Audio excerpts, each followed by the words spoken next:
Good morning 8th class. देखिए हमारा second chapter हमारा कंप्लीट हो चुका है, वर्ड विचार। आज हम करेंगे शब्द विचार पार्ट 3। ठीक है, पढ़ेंगे हम पहले इसको, समझेंगे, फिर उसके बाद में आगे बढ़ेंगे।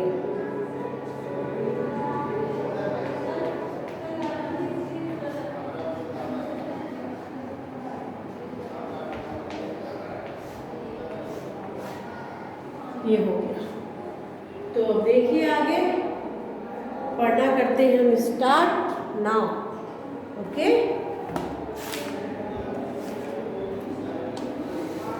शब्द विचार। पिछले अध्याय में आपने वर्ण के संबंध में अवश्य जानकारी प्राप्त की। याद रखिए, वर्णों के सार्थक समूह को शब्द कहते हैं। जो वर्ण होते हैं हमारे, उसका जो समूह होता है उसको क्या कहते हैं? शब्द कहते हैं। स्वर व्यंजन से मिलकर शब्द की रचना होती है, जिसका कोई ना कोई अर्थ अवश्य होता है। शब्द में दो बातों का होना आवश्यक है: स्वर व्यंजनों का समूह। सेकंड नंबर, सार्थकता। ठीक है,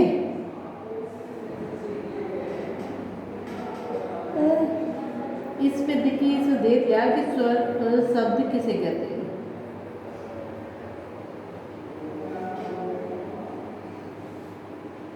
पिछले अध्याय में आपने वर्णों के संबंध में आवश्यक जानकारी प्राप्त की। याद रखिए, वर्णों के सार्थक समूह को शब्द कहते हैं। तो अपन यहाँ से लगा लेंगे, वर्णों के सार्थक समूह को शब्द कहते हैं। तो ये हमारी एक डेफिनेशन हो जाएगी, छोटी सी, ज़्यादा बड़ी नहीं होगी। ठीक है, फिर उसके बाद में शब्द भेद। उत्पत्ति के आधार पर तत्सम शब्द। संस्कृत मूल शब्द मंदिर, अक्षु, नेत्र, चक्षु, पुरुष। तद्भव शब्द संस्कृत के विकृत शब्द आशु, आँख, फूल, हाथ, कान। राइट, ये हो गया हमारा। देश शब्द ये उत्पत्ति के आधार पर है। देश शब्द देशज। देशज शब्द कैसे होते हैं देखिए। क्षेत्रीय, प्रभावी, दराती। दराती जानते हो? दराती आप लोग शायद नहीं जानते होंगे। दराती गांव में इस्तेमाल होती है। जो गांव में खेती बाड़ी करते हैं ना, जो चारा वगैरह काटने जाते तो दराती से काट के लेके आते हैं। मूसल। मूसल किसको कहते हैं? कोई मसाला ठोकते, मसाले को कूटते हैं ना खल्लड़ में, उसके ऊपर की जो होती है मूसल होती है। पेड़, पिल्ला, जूतियाँ आदि ये देशज में आता है। जो देसी आइटम होता है उसमें। विदेशी भाषा के शब्द जैसे कि रेल, स्टेशन, सिफारिश, ये इंग्लिश भाषा के वर्ड हैं। वाक्य प्रयोग के आधार पर विकारी शब्द संज्ञा, सर्वनाम, विशेषण, क्रिया। ठीक है, अविकारी अवयव, क्रिया, विशेषण, शब्द, संबंध, बोधक, संबंध, बोधक, समुच्चय बोधक, विस्मयादि बोधक शब्द। अर्थ के आधार पर शब्द भेद। सार्थक जिन शब्दों का कोई अर्थ बोध हो। निरर्थक जिन शब्दों का कोई अर्थ नहीं निकलता हो। प्रकृति के आधार पर शब्द भेद। रूढ़ शब्द परंपरा से निश्चित एक अर्थ को प्रकट करने वाले शब्द रूट शब्द कहलाते हैं। इनमें दो शब्दों का योग नहीं होता है। यौगिक यौगिक और देखो रूट शब्द और यौगिक, ठीक है, दोनों का मीन्स अलग अलग निकल के आएगा। तो देखिए समझिए, दो या दो से अधिक शब्दों से बने शब्द यौगिक कहलाते हैं। इनके टुकड़े भी सार्थक होते हैं, जैसे पुस्तकालय, मालगाड़ी, खुश खबर, दिन रात, पंकज, पंक प्लस ज पंकज, नीरद, नीरज नहीं नीरद, दा से दवा, तो नीर प्लस द नीरज, ठीक है। फिर उसके बाद में यौगिक शब्द रचना में कौन से आते हैं? मूल शब्द, मूल शब्द। घोड़ा प्लस सवार घुड़सवार, पाठ प्लस शाला पाठशाला, काली प्लस मिर्ची काली मिर्ची, प्रधान प्लस मंत्री प्रधानमंत्री। ये हमारे मूल शब्द प्लस मूल शब्द। अब जो पढ़ेंगे मूल शब्द प्लस प्रत्यय का मूल शब्द, तो सुंदर प्लस ता सुंदरता, घर प्लस वाला घर वाला, धन प्लस वान धन वान, लड़का प्लस पन लड़कपन। अब उपसर्ग प्लस मूल शब्द। अभी तक हमने मूल शब्द पढ़े थे, प्रत्यय पढ़े थे, अब उपसर्ग प्लस मूल शब्द पढ़ेंगे, ठीक है। तो इसमें क्या उपसर्ग वाले में अ प्लस परिचित अपरिचित, अन प्लस पढ़ अनपढ़, वी प्लस जय विजय, अनु प्लस चर अनुचर, सु प्लस योग सुयोग, आ प्लस जन्म अजन्म, पंक प्लस ज पंकज कमल पंकज में कमल, अ प्लस मृत अमृत, ठीक है। उपसर्ग देखिए, मैं एक बार आपको बोर्ड में बताती हूँ, ठीक है, तो समझ में आएगा। अब मैं आपको पढ़ के बता रही हूँ तो शायद नहीं भी समझ में आए, तो एक बार बोर्ड पे लिखा हुआ समझ में जल्दी भी आ जाता है अपने। चौक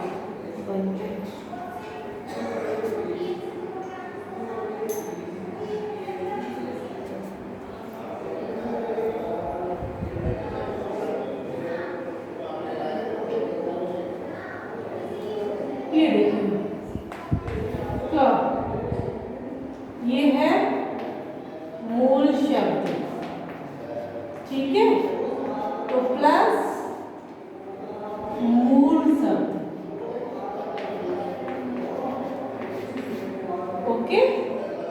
फिर उसके बाद में मूल से इसमें क्या क्या आएगा, एक एक ही लिखवा दूंगी इसको। घोड़ा प्लस सवार,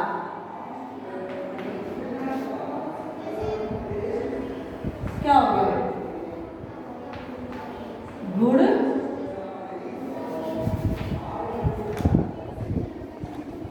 घुड़ सवार, ठीक है, ये हो गया। फिर सेकंड नंबर वाला है खा वाला है, खा वाला देखिए, खा वाला क्या है, मूल शब्द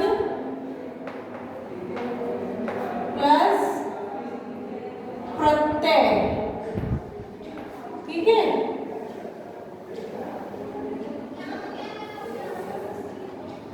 तो इसमें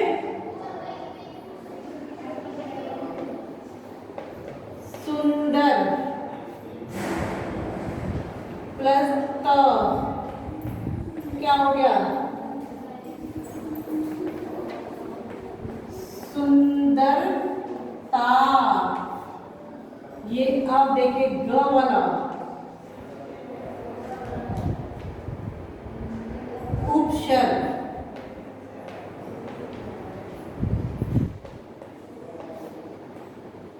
प्लस मूल शब्द।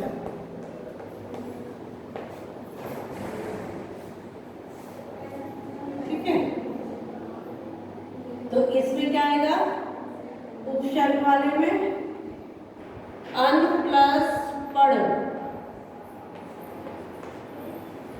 अनपढ़।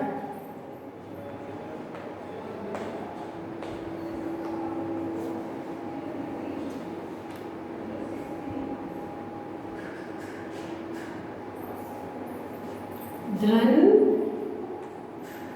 प्लस वान क्या हो जाएगा? धनवान। इसमें मैंने 2 करा दिए, इसका एक और करा देती हूँ, जगह है प्रत्यय वाले। Sorry sorry.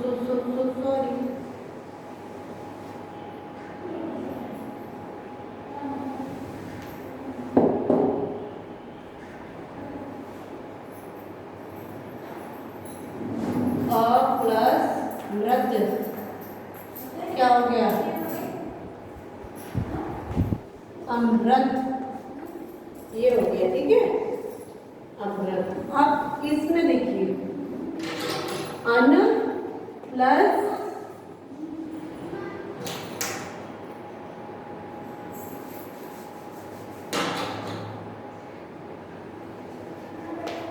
घर प्लस वाला क्या हो जाएगा? घर वाला। ठीक है, अब ऊपर वाले सारे बड़े बड़े इसमें एक ही बात है। ये हो गया हमारे इस तरीके से। ठीक, सो प्लीज आप लोग देख लीजिए, कर लीजिएगा। ओके, फिर हमारा है थर्ड वाला है। ये तो मैंने सेकंड के बताए थे यौगिक के। अब थर्ड वाला क्या है? योग रूढ़ शब्द। वे शब्द जो यौगिक तो हो परंतु उनका एक विशेष अर्थ में ही प्रयोग होता है, जैसे कि पंकज। ठीक है, पंकज का इसमें 2 शब्द हैं, पंख प्लस ज। कीचड़ में पैदा होने वाले यह अर्थ होने पर ही पंकज शब्द से विशेष अर्थ कमल ग्रहण किया जाता है। दशानन 10 मुख वाला, परंतु यहाँ दशानन का अर्थ रावण लिया गया है। ठीक है, तो ये हमारा हो गया कंप्लीट यहाँ तक। फिर उसके बाद में नेक्स्ट क्लास में हम लोग करेंगे इसको। ठीक है, तो योग रूढ़ में 2 शब्द या शब्द प्लस शब्दांश से मिलकर विशेष अर्थ प्रकट करते हैं। तो ये अपना यहाँ तक स्टॉप कर लेते हैं दशानन के नीचे से। फिर इसको हम नेक्स्ट क्लास में पढ़ेंगे। ठीक है, और 8th क्लास आप अपनी तैयारी रखिए, क्योंकि आपके स्कूल ओपन होते ही आपका टेस्ट स्टार्ट हो जाएगा लेना। ठीक है, जितना मैंने आपको करा दिया है उतने का पहले मैं आपसे टेस्ट ले लूँगी, फिर नेक्स्ट आपको रीडर बाद में करवाऊँगी। तो आप लोग प्लीज़ रेडी रहिएगा, अपना रीड कर लीजिएगा जितना भी है आपका, नहीं तो मिस्टेक आपकी होगी, मार्क्स आपके कमाएंगे ना कि मेरे। मैंने आपको इसीलिए पहले ही क्लियर कर दिया है। करना ना करना आपकी टेंशन है, ना कि मेरी। बताने का काम था, बता दिया। तो प्लीज़ तैयारी आप लोग अपनी पूरी कर लीजिएगा। ओके, चलिए बाय, टेक केयर। ओके।